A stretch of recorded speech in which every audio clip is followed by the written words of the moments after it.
ఖర్చు 5, రాజపూజ 2, అవమానం 6.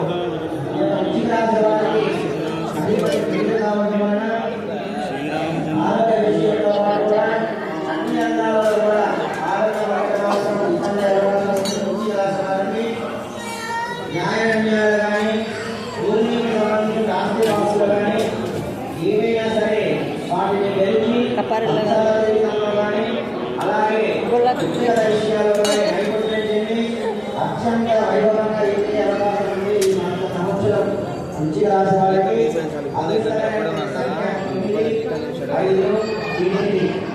అలాగే వృశ్చిక రాశి వారికి కలిసి వచ్చే వారాలు సోమవారము, గురువారము. అలాగే ధను రాశి వారికి ఆదాయం 14, ఖర్చు 11, రాజపూజిత 5, అవమానం 6. ఈ యొక్క ధను రాశి వారికి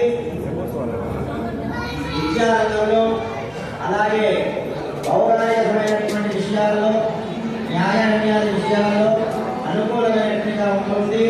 ఈ యొక్క ధను రాశి వారికి హనుమాన్ చాలీస పారాయణ చేయవలెను. అధికమైనటువంటి సంఖ్య 3, 8, 9.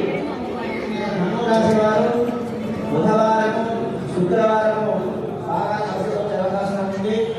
మకర రాశి వారికి ఆదాయం 2, ఖర్చు 8, రాజపూజిత 1, అవమానం 6. ఈ యొక్క సంవత్సరం మకర రాశి వారికి గతంలో ఉన్నటువంటి కోర్టు వ్యవహారాలు ఏవైతే ఉంటాయో అవన్నీ కూడా ముందుకు వెళ్ళి న్యాయాల మీద నిలబడి అత్యంత శక్తివంత